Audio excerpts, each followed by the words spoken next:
আসসালামু আলাইকুম ওরহমতুল্লাহ। লা হাওলা ওয়ালা কুওয়াতা ইল্লা বিল্লাহ পাঠের 10টি ফজিলত।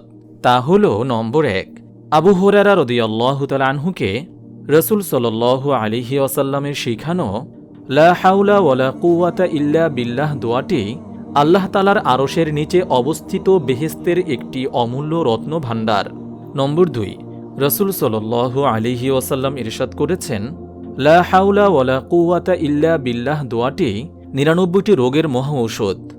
নম্বর 3, যখন কোনো বান্দা এই দোয়া একবার পাঠ করে, আল্লাহ তাআলা সন্তুষ্টির মুকুট পরিধান করে ফেরেশতাদেরকে ডেকে বলেন, হে আমার ফেরেশতাগণ, দেখো আমার বান্দা আমার নাফরমানি পরিত্যাগ করেছে, আমার আনুগত্যের চাদর মুড়ি দিয়ে স্বয়ং আমার বন্ধুতে পরিণত হয়েছে। দেখো হে আমার ফেরেশতারা, আমার বান্দাদেরকে দেখো, তোমাদের চক্ষু শীতল করো। নম্বর 4, এই দোয়া মেরাজের রজনীতে রাসূল সাল্লাল্লাহু আলাইহি ওয়াসাল্লামকে দেওয়া হযরত ইব্রাহিম আলাইহিস সালামের মূল্যবান হাদিয়া, যা বেহেশতে বাগান বৃদ্ধি হওয়ার অমূল্য উপকরণ।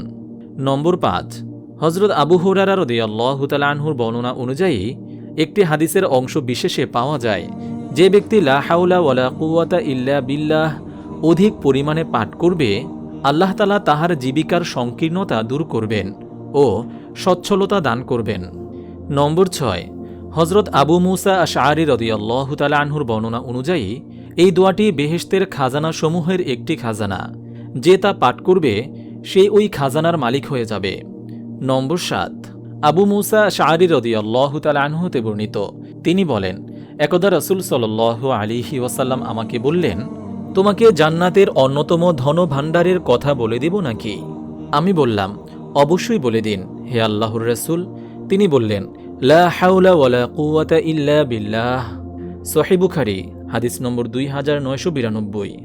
নম্বর 8, আবু যর রাদিয়াল্লাহু তাআলা আনহু থেকে বর্ণিত, তিনি বলেন, রাসূল সাল্লাল্লাহু আলাইহি ওয়াসাল্লাম আমাকে বললেন, আমি কি তোমাকে জান্নাতের গুপ্ত ধনসমূহের একটির সন্ধান দেব না? আমি বললাম, হ্যাঁ ইয়া রাসূলাল্লাহ।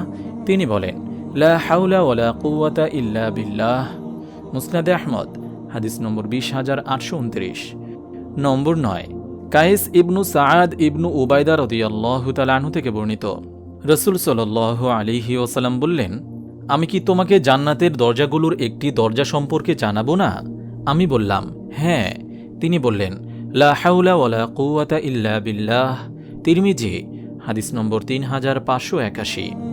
নম্বর 10, ওমর ইবনুল খাত্তাব রাদিয়াল্লাহু তাআলা আনহু হতে বর্ণিত, রাসূল সাল্লাল্লাহু আলাইহি ওয়াসাল্লাম বলেছেন, মুয়াজ্জিন যা বলে তোমরা যদি তা বলো এবং হাইয়া আলাস সালাহ ও হাইয়া আলাল ফালাহ এর জবাবে লা হাওলা ওয়ালা কুওয়াতা ইল্লা বিল্লাহ বলো, তবে তোমরা বেহেশতে যাবে। সহিহ মুসলিম হাদিস নম্বর 736। মহান আল্লাহ তাআলা আমাদের সবাইকে ভিডিওতে বর্ণিত দোয়াটির আমল করার তৌফিক দান করুন। আমিন।